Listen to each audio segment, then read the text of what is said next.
Shocker! Shocker!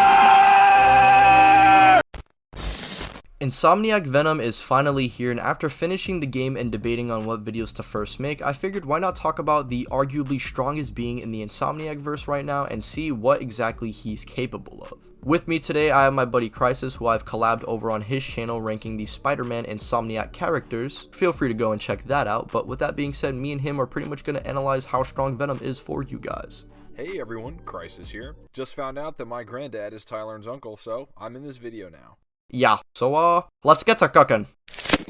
So already going into the second game, we know both Peter and Miles have showcased extremely different levels of power. With Peter's best feat in the first game being that he survived a blast from Electro that shot him through a stone tower, which was calculated to be at building level. And Miles in his solo game can absorb a bomb that was going to destroy most, if not all, of Harlem. And the energy that Miles was able to tank was at around over 486 kilotons of TNT, or in the town level range. I know, the gap is ridiculous. We know Venom just from his introduction alone can one-shot Red Suit Peter, along with pretty much bullying both Anti-Venom Peter and Miles at the same time. And at times they overwhelm him, but for the most part he's just way stronger than them. Them at times getting the better of him might not mean much due to Harry fighting Venom internally, along with the fact that Venom with his tendril seems to be way stronger than just using his actual hands, since that applies to Black Suit Peter, so I don't know why it wouldn't apply to Venom, meaning the gap widens even more in terms of power. But I'll let Crisis go over the specific feats that Venom showcases in the second game. We see in his fight with Peter to set the arena, he lifts up an entire school with his tendrils. This feat is luckily calculated by our good pal Zong, which puts this feat around the city block range. This is pretty consistent since this is Venom flexing and not at his peak, since as the fight goes on, Venom just takes more control over Harry, though Harry is doing his best to resist. Miles himself does just get overwhelmed by peak Venom, so he'd upscale pretty easily from the prior feats. Venom as well should be the biggest threat in the series. I don't think it's really debatable here, so we'd upscale from characters like Sandman, who's causing sandstorms and destroying the city as a sand giant.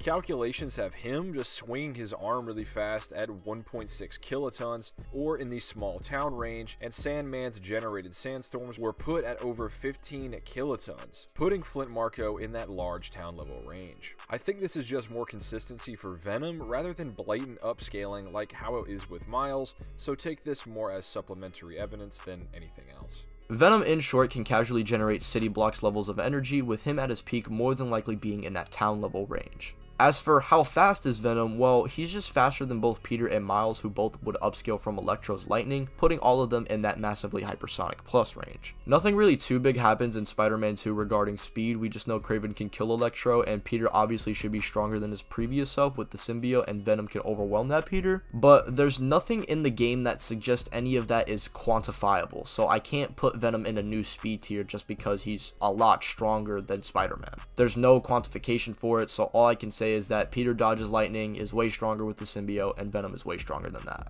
Now, as for Venom's hacks, we see him being capable of doing pretty much what Spider-Man can do. It's never mentioned if he negates spider sense, but he can at least fight people with it. He has regeneration, can create wings to fly, he can pretty much attack from any range with his symbiote, and even feed into your hatred, turning you into Venom himself. I feel like this is probably Venom's greatest ability, as he can pretty much take over anyone he's fighting if they aren't significantly stronger than him. Venom as well with his symbiote can create things like restraints, saws, or blades, and a swarm of mini Venom mouths, or just generate a bunch of ways to eliminate whatever's in his way. Overall, he can just generate a bunch of ways to destroy whatever is in his way.